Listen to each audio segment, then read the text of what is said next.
That is how you make a statement. Bet on, Bears fans.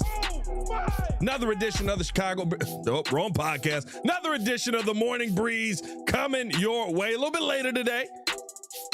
Apologies to those who were expecting me at 7 a.m., but I didn't get in the house until about 3 a.m. A lot of content last night. Is why I end up dropping a video for you guys at like 3 a.m. in the car. Don't worry about that. We got to talk about this Bears team going out there and making an absolute statement to the NFC that this ain't your daddy's Bears team. This ain't grandpa's Bears team. We got an entirely new culture in the building. And dare I say, it's a dangerous one. Ladies and gentlemen, the date's 10/14/2025. It's 11:02 in the morning. And I want y'all to put the word out there. We back up. Oh, we big back up. Oh, we all the way back up. Big back up and big back season. Y'all know what it is. I need Bear Downs in the chat.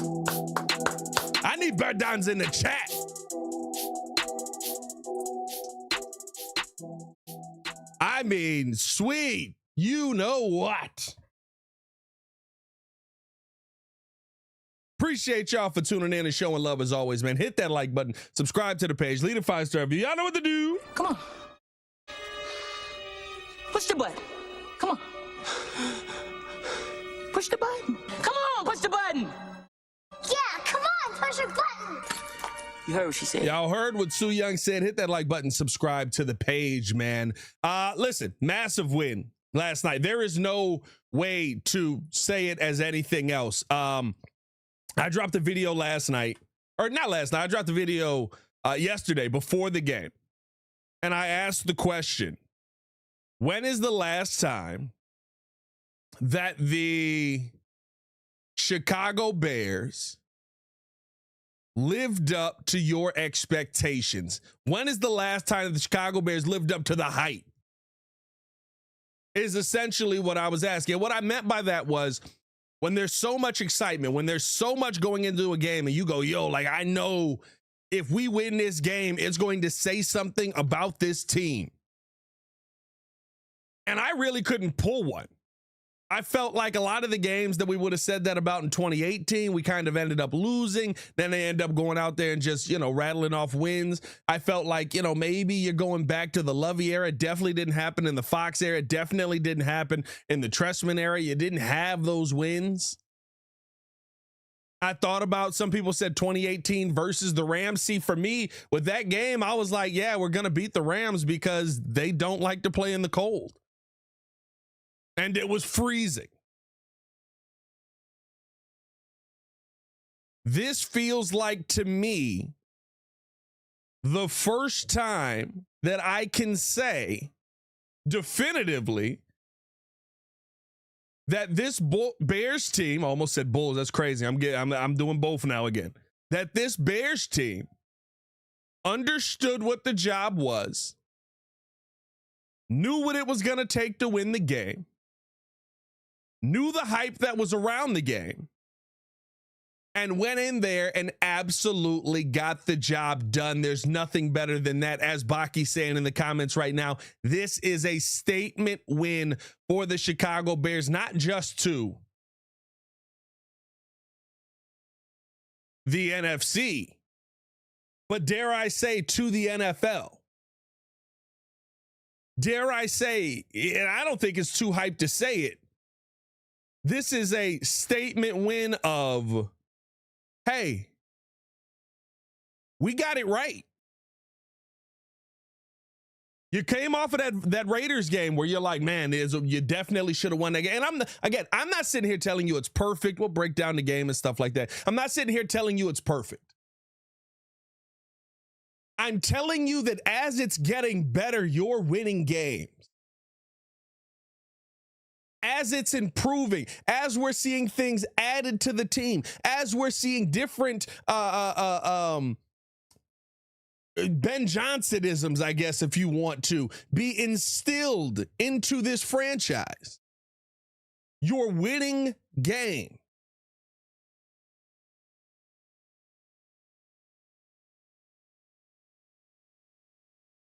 to me, that's something that we haven't talked about in this city for years. For me, that's something we haven't talked about in this city probably since the beginning of Lovey. And I told you guys coming into this game, this wasn't just going to be another game. This is not just a statement game to the league, in my opinion. This was a statement game to the Bears. This was a statement game to the players in that locker room who have continually been a part of a situation that has been, hey, like you got to think Cole Kmet, Jalen Johnson. I know he wasn't out there. Tyreek Stevenson. Like there's a lot of the same names here. I don't think the Bears just made a statement to the league. I think it made a statement to themselves. Hey, we can go out there and we can do this. Those games that we should have won, now with Ben Johnson, with second-year Caleb Williams, with a revamped offensive line, everything that we said might be an issue last season. Now we can take that and we can put that behind us and say, hey, we won a game like that. Remember what we did versus the Raiders? We got that. Remember, and what I love about the Commanders game yesterday, and first off, big shout out to the Commanders. We will have a lot of conversation on, you know, kind of how that game went this week and the atrocities that the refereeing crew put on last night. I mean, just god awful on Monday Night Football. Shame on the NFL for putting a first-year ref out there for a game of that magnitude. Like, that was a horrible performance by that refereeing crew. But outside of all of that, yesterday's game wasn't a team that you were just supposed to beat. Yesterday's game wasn't just a team that, oh, well, it wasn't the Raiders, right? The Raiders game, it felt like you missed opportunities. You missed way too many opportunities, and it got away from you. All of a sudden, you're in this situation where you got to make a game-saving block.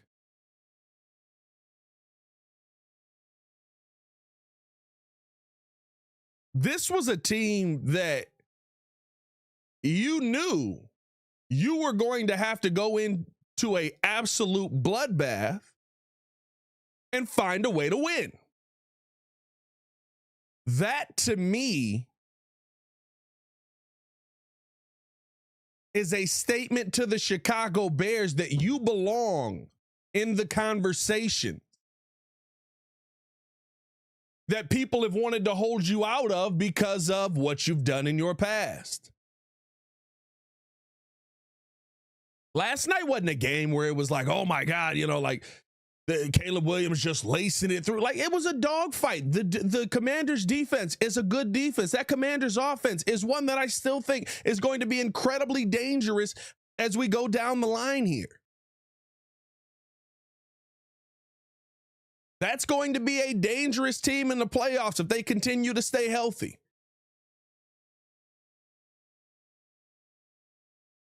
And you went in there and you did exactly what Ben Johnson personified.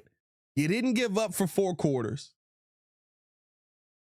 You got your opportunities brought back to you. I guess the football gods were swinging things both directions yesterday because, I mean, you took the touchdown away, which I thought, great drive by Caleb Williams on that. That's a statement drive right there. Boom. Well, you know.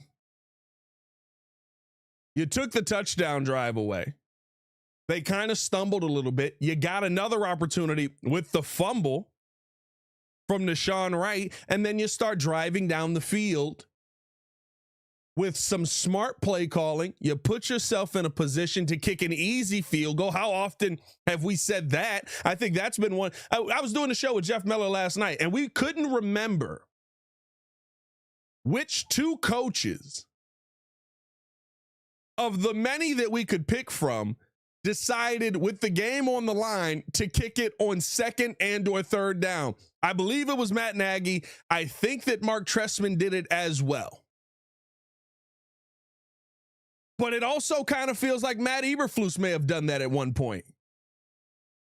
Like when you're struggling to remember, hey, you remember those stupid play calls that one coach made, but also that other coach made? You had smart play calling down that drive. Hey, the run's working. Guess what I'm going to? The run. Hey, we got a brand new coach. I'm sorry, we got a brand new kicker in the game. Guess what we're going to do? We're going to put him in a position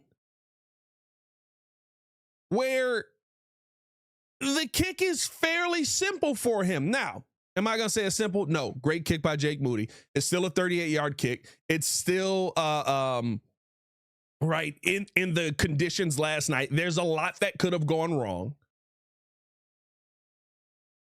But you put him in the most advantageous situation for his game. I thought we saw some of the best play calling that we've seen to this point out of Ben Johnson. I thought we saw a very competent Ben Johnson as far as the run pass yesterday. A couple of plays where I would have wanted him to change it. But even on those plays, right, I can look at the players and say, I don't like the play call, but if you make the play on time and on target, the 4th and 1, right? I think most of us go, just run the football. You were running the football great. Why not just run the football? I agree. But if Caleb lets that football go on time, it's not almost an interception. It is a first down, and you've got Roma Dunze possibly streaking into the end zone for a touchdown.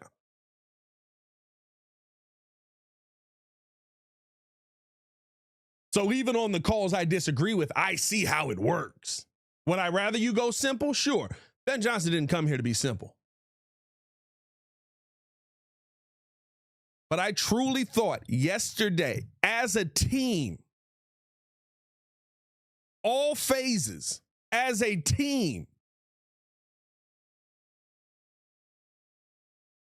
I truly felt like you had a Chicago Bears team that told the NFC, told the NFL, and told themselves, you're not going to catch us making the mistakes that we once made.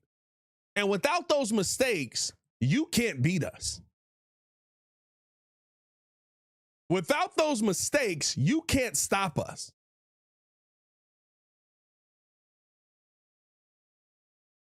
Debo said, bro, who told you could sleep in this morning? Brother, listen, I was up till 3. The second kid destroyed my ability to just pop back up and go out there and make just 2 hours of sleep. Here we go. You know what I mean? I did the morning show at 7. Did Locked On Bulls. Did Bears Pod. Dropped the video for you at 2:30 in the morning. And it's still not good enough for you. You're selfish. No, I'm just playing. Appreciate y'all for tuning in and showing love as always. I know you guys were expecting the morning breeze this morning. That's my bad. I got to do a better job communicating that we were going to be late. I kind of knew I wasn't going to be able to pop back up. I didn't get up till about maybe an hour ago. And as soon as I got up, I ended up, saying, all right, let's get a video out. So appreciate y'all for showing love as always. Hit that like button, subscribe to the page, leave a 5-star review. Y'all know what to do. Excuse me. Let's talk about, okay, we're talking about, right, all the big overarching storylines from it. I love the fact that the Bears got a win in this game. Let's talk about the game itself, though. Some of the big things that I thought, if you can keep this going moving forward, you've got a dangerous team. On the offensive side, Caleb Williams was fine. Not going to say it was great. Not going to say it was. I thought there were some ups. I thought there were some downs. Thought there were some big hits. That pass to Luther Burden was great. Thought there were a couple of misses in there. I think that once you get the misses fixed, remember, this is week 6 of Ben Johnson. This is a new system, new regime, and we're winning while we're learning. Once you get the misses fixed, it's the difference between winning back-to-back games for the first time ever, 25-24, to being able to sit in the fourth quarter a little bit more relaxed with your feet kicked up, being able to really just, hey, it is what it is, right? You're going to have to get there. But while you're building to that, what we saw from DeAndre Swift last night, I know everybody was tweeting me, Pat, are you over your running back? Hey, are you done with the running back? Hey, are you going to be done with it? Show it to me for 2 games. Show it to me for 3 games. Show it to me for 4 games. We saw the Swifty pop-up game. Last night proved to me that I see it in you. I see the ability to run between the tackles and punch guys in the mouth. He ran the hardest I've ever seen him run in his career to me last night. I thought he was aggressive. I thought he was difficult to bring down. I thought when he needed to be show the speed, that he absolutely had an ability to break away. You saw that on the 55-yard reception.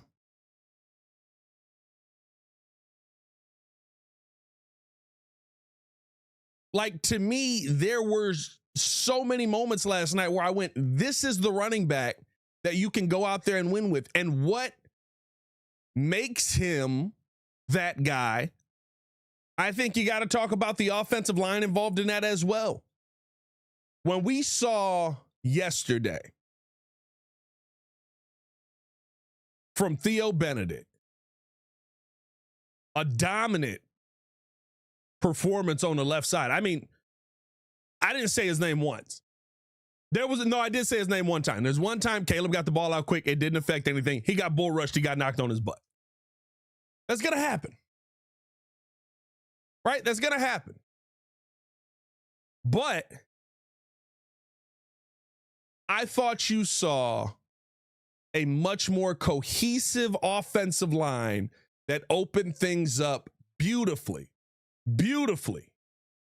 for the Chicago Bears run game. I thought that you saw a DeAndre Swift whose vision took great advantage of it. And once he's got the run, the receptions are his bread and butter. Once he gets the run down, to me, the receptions are the part where, like the 50-yard reception, I think that's honestly the thing that I expect from him. Hey, I know you can go out there and you can break tackles and get away in the receiving game. I need you to do that in the running game. I thought you saw a much more engaged DeAndre Swift who was seeing the holes, who was hitting the holes, and was being incredibly decisive.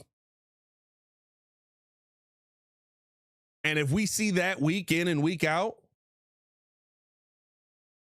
you won't hear a word from me for DeAndre Swift. Dare I say, you saw the DeAndre Swift that you hoped you were going to get when you paid him $8 million.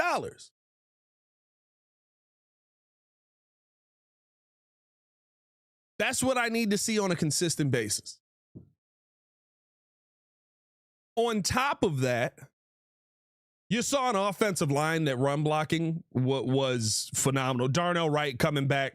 I don't know if he heard the rhetoric about Ozzie or not. I don't know if that locked him in or what. But when I think back to Dan Rashard saying the concern with him was his focus and the concern with him was his energy.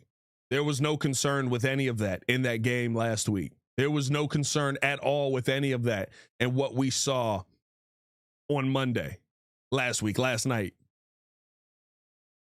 Because you saw a wall of you know what it reminded me of? Remember when Tevin Jenkins and Darnell Wright were on the same side? You saw a wall of a human being on that right side. absolutely destroying guys in front of Darnell Wright. I'm sorry, in front of DeAndre Swift. Like that is the all-pro Darnell Wright that we thought we were getting the rookie year. That's the guy that we haven't seen in a couple of seasons. That's the guy that I say, hey, that's why you take him top 10. If we can continue to see that week in and week out, you truly have something there. Caleb Williams getting rid of the ball on time and on target, of course, is going to help with that as well. And I think we're seeing an improvement in that game. Some news from last night, and I don't know if we've gotten an update on this. I'm sure everybody saw it at this point. DJ Moore ended up spending the night in the hospital, trying to see if we got an update on that as of yet. Again, I basically woke up, jumped on here, and started breaking down the game. I don't see a DJ Moore update just yet, so prayers for him. I don't know what ended up happening with that, but I didn't think that it was a hospital visit worthy. But I think you saw a glimpse of, if you need to get healthy, if you need to take your time, what you saw from Luther Burden last night was beautiful. 4 targets, 4 receptions, 51 yards, 12.8 yards per reception. Longest was 37 yards. He hasn't been called upon a ton this season, but when he needed to be called upon, he absolutely took advantage of it. And this is not a replace DJ Moore. Here's what I'll say to all the people that are always out there like, DJ Moore's not committed. DJ Moore wants to be with Justin. DJ Moore doesn't want to be a part of this team. DJ Moore, hey, look at him. He's not smiling. You don't go out there and keep playing in that game if you're not committed to this team. You don't go out there and I don't know why he ended up in the hospital, but put yourself to a point that you need to go to the hospital because the team is concerned to put you on a plane if you're not committed to this team. So can we please shut all of that rhetoric up? And I know it's going to be something, well, it's his job to go out there. You know how many dudes don't just do the basics of doing their job? You don't go out there and block as hard as you do, as we saw DJ Moore do. You don't go to the sideline, try and get yourself together because you're in pain, and then run back into the game if you're not committed. So please, let's shut all that rhetoric up. Because at this point, it's idiotic.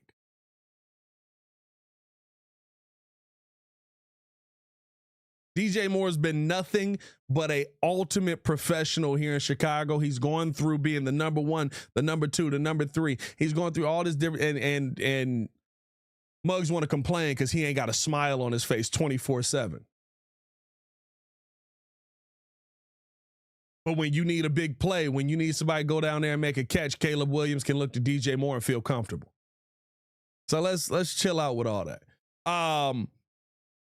Outside of that, though, listen, I thought that you had a really good day from your receiving crew when they got their opportunities. OZ had a tough day. I think that's the one that hurts you. That drop at the end.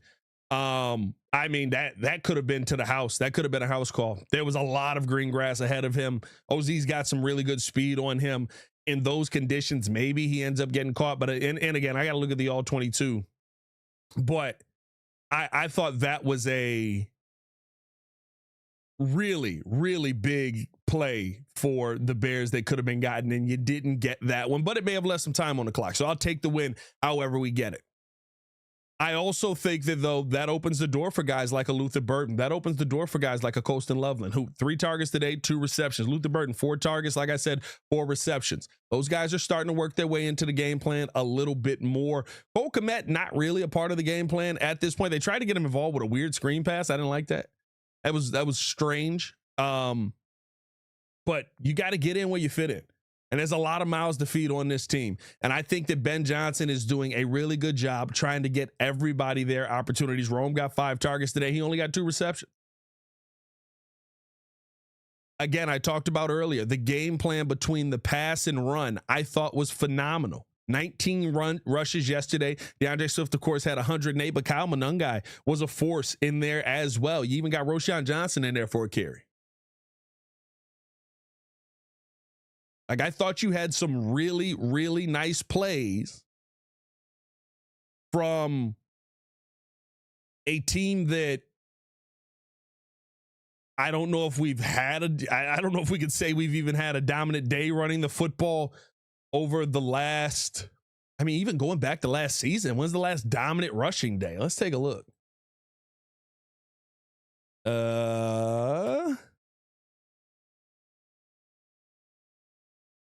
Trying to go back to last season. I guess I could have just looked up DeAndre Swift here. I would assume it's going to be a game. Let's see. Do we have a dominant rushing game versus the Packers? 20 carries, 65 yards. I wouldn't call that dominant. Jeez, dog. We have a day, 14 carries, 71 yards. That's solid. That's a solid day for Swifty. We lost that game 2019. Maybe the 27-30 game. Nope. Caleb Williams led the team in rushes. That it's been a while is what I'm saying. Jaguars game, maybe the Jaguars game, 17 carries, 91 yards, 1 touchdown. There's a dominant rushing game. It's been a little while. And so if you can keep that run game going, it's a really strong team. It's a really strong team. And I don't know what to say about the defense at this point. They don't get great pressure on the quarterback. You did get pressure on Jaden Daniels late in that game last night where you needed to. But the second in the NFL in takeaways. I don't see many teams where the DBs are kind of the leading reason why takeaways are being gotten. Usually it's you rush and you cover. This feels like a team that's covering and rushing. They did everything they could to create pressure on Jaden Daniels, and your DBs stood in there and made some great plays. Jaquan Brisker read that ball perfectly, took that football away, and you got downhill. I will give credit. I mean, you got to give credit. I know people are going to go at Montez for no sacks, but Montez is the one that knocks that football out. Montez is the one that punches that ball out. You get the ball back to TJ Edwards. That goes down to be a touchdown. Weird as it is to say, I almost feel like you have a defense that people are going to have to consider as dominant right now because you give the offense more opportunities. And then the biggest thing for you to do is have the offense on the field. Sometimes the offense can play defense. We talked about this in the Dallas game. Sometimes the offense can play defense. You keep the other offense off the field. You go down, you put up 7. That puts that puts your defense in an advantageous situation. And again, I think that's the biggest difference that we're going to see, hopefully, as we continue down the season. This defense can get better if this offense puts you in a position where you're sitting back and relaxing a little bit more when you get into the third and fourth quarters because you're taking advantage of these positions that Ben Johnson is putting you in, or you're taking advantage. You got to turn more of these turnovers into 7. Now, last night, an improvement. You turned 2 of the turnovers into, you turned one of the turnovers into 7. Excuse me. The first interception ended up being 3, but that final turnover, you didn't need 7. You just needed a big play to get you there. You had that. You needed a big drive to take advantage of that. You had that. That's what you want to see. Taking advantage of the turnovers for the most advantageous situation of that point in the game. But I would rather see this Bears team take advantage of them in the first and second quarter. Because if you do that, the fourth quarter is not stressful. We're not sitting here sweating. And that's what's going to take this team from being a good football team to a dominant football team. There's going to be time on that. That part is probably the finishing touches. But if we can get that, you know, what's Troy Aikman going to complain about then? What's Troy Aikman going to complain about then?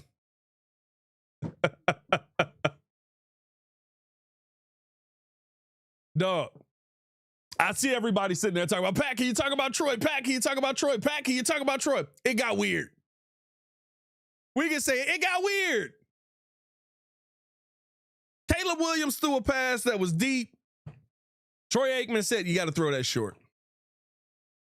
Caleb Williams, like 3 plays later, throws a pass that's short. Want to see that deep shot. What the, like, what? Caleb Williams takes a breath. Look at this piece of garbage. Like, that's kind of what it felt like last night. And I literally said, listen, I get it. I will say this as well. I'm a fan of the Buck Aikman booth. I think it's one of the best booths in sports talk right now. I think it's one of the best booths in football. And I want Joe Buck back on baseball, but you know, that's just me.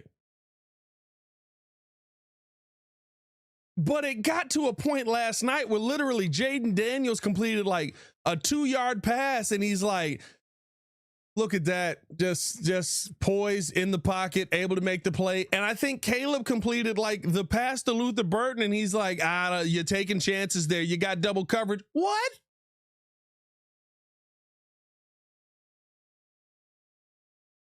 It got weird to me.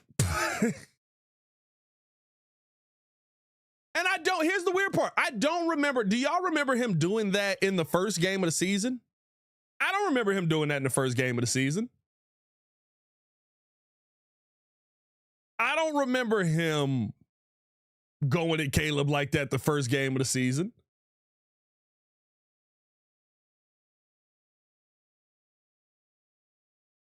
John Madden and Pat Summerall was the best duo of announcers. That was a great duo for sure. I mean, that's probably the goats of goats. But I will say this. I don't know if y'all heard it last night. Troy Aikman's starting to sound a little bit like John Madden at times. Did y'all hear any? Like when he was talking, there was a couple of times where he literally was like, what did he say? He said something like Buck was finishing a statement and it was like he was doing like the Madden laugh and then going to a point about being excited. He was like, yeah, you know what I'm saying? You know, I love that. I love what I'm saying. I was like, what the heck? Is he doing John Madden right now? It was a weird night in the booth. Maybe Caleb didn't want to talk to Troy. Maybe Caleb said something to Troy in the meeting and Troy took it personally or whatever. I don't know what happened. But last night was weird.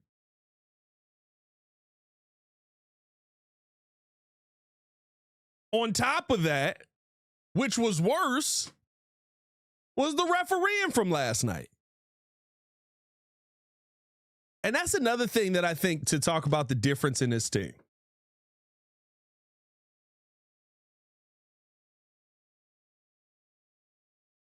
How many Bears teams have we watched that would have faltered because of the refereeing crew? How many Bears teams have we watched that would have folded and said, well, we got our excuse. We couldn't beat the refs. Can't beat the refs. It got to a point yesterday where I literally went, you know what? The refs are horrible. They're at least pretty horrible for both sides, although I do think that 2 of the horrible calls were absolutely taking food out of the Bears' mouth. I mean, the Deshaun Wright call allows them to go down and get a touchdown. Now, Deshaun Wright could have, covered or after that. But it allows them to go down and put 7 on the board. And the Rome Odunze, or I'm sorry, the Theo Benedict illegal formation call took 7 off the board for the Bears. So essentially a 14-point swing just in refereeing. But it says more to me about this team that in a game where it felt like the game was horribly officiated, you were able to go out there and find a way to play penalty-free football when you needed to the most, put yourself in a position to win that game, take that game-winning kick. Big shout out to Jake Moody, who just came up. I know there was a lot of conversation on, is Jake Moody going to take Cairo Santos's job? The game yesterday was a day that I trust Cairo Santos with as well. I don't think that he's taking Cairo's job in that situation. And the reason I say that is because it felt like there was, I mean, the 47-yarder that, or the 48-yarder that ended up getting blocked. Like, you kind of go, oh, okay, Cairo might have had that happen because it was a low kick. The 38-yard kick to win the game, Cairo can make that. I trust him on that. 48-yard kick, or the 42-yard kick. Like, I trust. Like, there was so many of them that I would trust Cairo on. The concern with Moody is, can he hit the 50-plus yarders? And I understand he has a stronger leg, but last season he was 4 for 9 from 50-plus. Now, he also was dealing with a knee injury. He also kind of had to rush himself back. And he kind of Baker Mayfielded himself in that situation from the kicker standpoint of, like, I'm going to rush myself back and try and do the best for the team because they need me, and he wasn't good enough. But while, yes, he has the stronger leg, is he going to be consistently accurate? And we haven't seen him in that situation. But this is how Cairo lost his job. Remember, it was Eddie Pinheiro, who now is kicking for the 49ers. Eddie Pinheiro just got banged up. He was kicking great for the Bears. Got hurt, brought in Cairo. Cairo took his job. Hopefully Moody does have the bigger leg and is fully healthy and is comfortable, but he was cut this season. Right? I get the injuries last season. He was cut this season because he went 1 for 3, and in a game-winning situation, he wasn't able to get the job done. They got it done here. I love it.